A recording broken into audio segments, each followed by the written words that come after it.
These people are space cadets. Truly.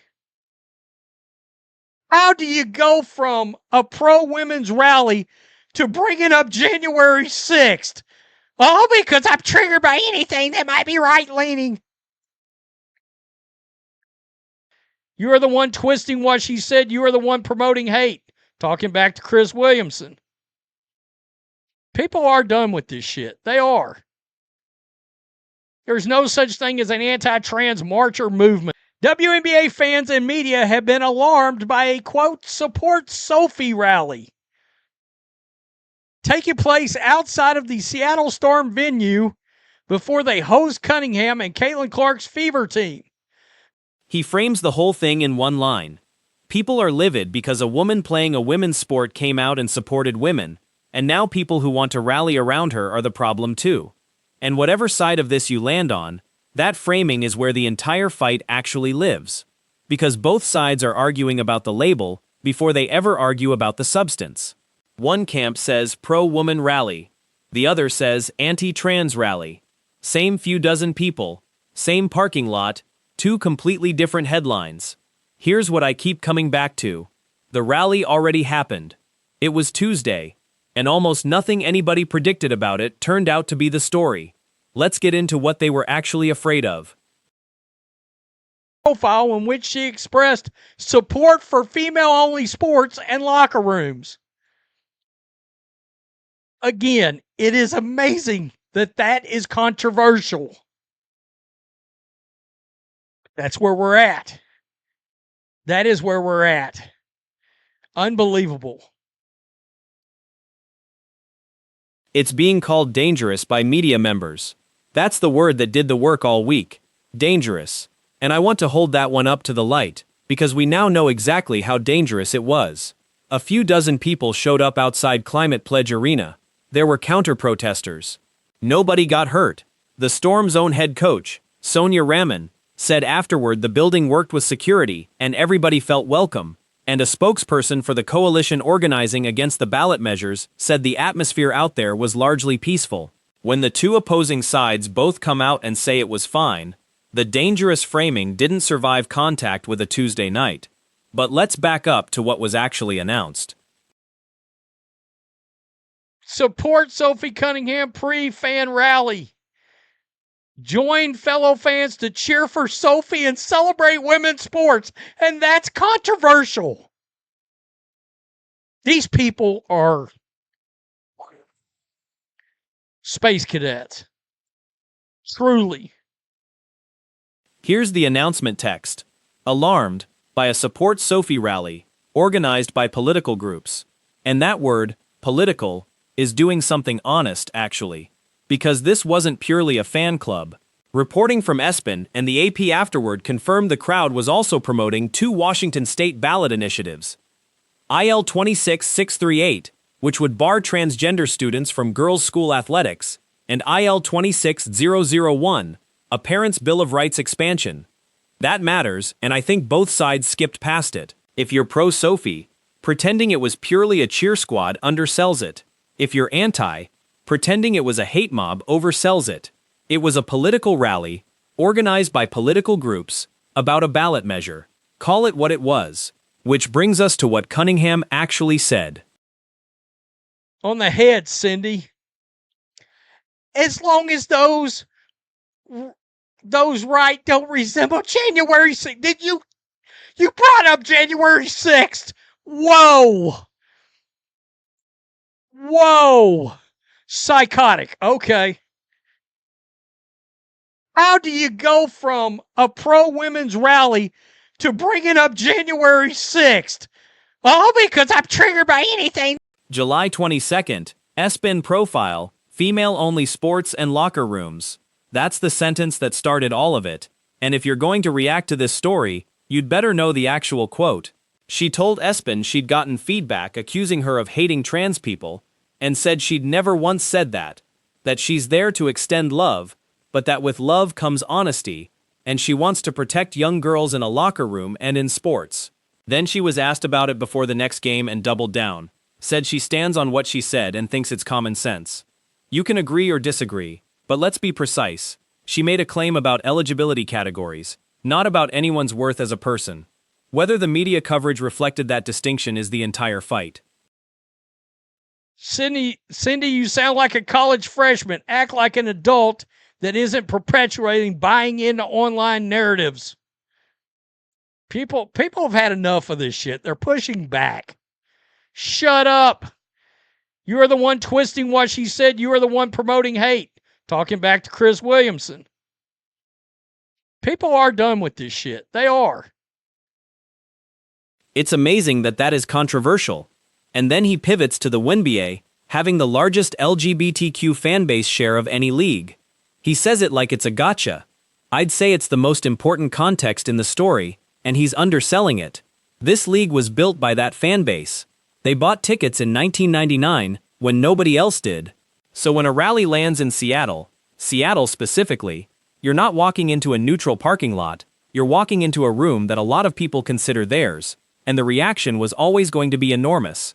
That doesn't make the rally illegitimate. It does explain why the temperature went to 1,000 in about 4 hours. And the temperature is where this goes next. WNBA fans and media have been alarmed by a, quote, support Sophie rally taking place outside of the Seattle Storm venue before they host Cunningham and Caitlin Clark's Fever team.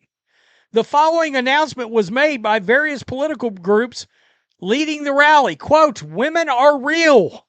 Media members considering skipping the game to avoid hate speech or an escalation, and his answer is, supporting women is hate speech now? Look, the eye roll writes itself and I get why he goes there. But I'll give the reporters a partial defense they don't usually get. When a locker room story becomes a ballot initiative story, the people covering it stop being sports writers and start being political reporters overnight, and none of them signed up for that. Their fear didn't materialize. But the person who actually created an incident at that arena on Tuesday night wasn't a protester, wasn't a reporter, and wasn't anyone at the rally. Hold that thought. The WNBA having the largest LGBTQ fan base percentage of any sports league will instantly make this a huge issue to many leagues' most avid supporters. Some media personnel have considered skipping the game to avoid any hate speech. Now, supporting women now is hate speech. You freaking lunatics. Anti-trans rally. Transphobic statements. Inciting. That's the vocabulary. And he's right. That incite is doing enormous lifting there. Incite what? Exactly. The event was announced publicly. It was permitted space. And it ended with people going into a basketball game. But here's where I'll push back on my own side of this. Anti-trans isn't a purely invented label either, because the rally was explicitly promoting a measure that would bar a specific group of kids from a specific activity. If your rally's cause is a ban, anti is a defensible adjective. The honest read is that both labels are accurate to different parts of the same event, and both sides picked the one that helped them. And speaking of framing, 4 years with ESPN, but not now, are you? Good morning. Any word from Kathy about tonight's Seattle Storm game where reportedly anti-trans protesters plan to show their support for Indiana Fever Sophie Cunningham? Anti-trans protesters. You mean pro-women? he reads the actual rally description, cheer for Sophie, celebrate women's sports, and asks how that's controversial. Fair question, and it's fair to point out that the language in the announcement really is that mild. Organizers said afterward they'd shown the world women can gather publicly and support female athletes. But the reason a mild flyer became a national story is that everybody involved understood it was never really about the flyer. It was about a ballot measure and a locker room policy fight that's been running for 3 years. Nobody who showed up thought they were going to a pep rally, which is exactly what the reporter's question to the commissioner was really getting at. I'm so confused about how this is a bad thing. Now women want to compete against boys and men. Question mark? Respectfully, you've lost the plot. No, the plot sounds pretty right, actually. There you go, the shit starter. An ESPN reporter asking whether Kathy Engelbert has anything to say about anti-trans protesters showing up for Sophie Cunningham. And I actually think that's a legitimate question to put to a commissioner. This is her league, her building, her Tuesday night. What I'd criticize is the same thing I criticize her for on everything else. She said nothing. No statement before. No statement about the rally after. Then when a discipline decision finally came down on Thursday, it wasn't aimed at a single protester. It landed on one of her own team owners. We'll get there. First, the label fight hits its peak. Oh, the outrage! And now there's content creators. There's right-leaning content creators promoting a rally. Oh, call the FBI.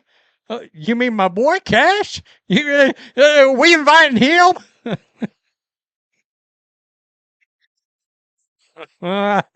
Anti-trans protesters. You mean pro-women? This is the crux, and I want to slow down here instead of just cheering. Both descriptions are load-bearing for the people using them, and neither one is a lie exactly. Pro-women is how the participants understand themselves, and I don't think you get to tell people they're lying about their own motives.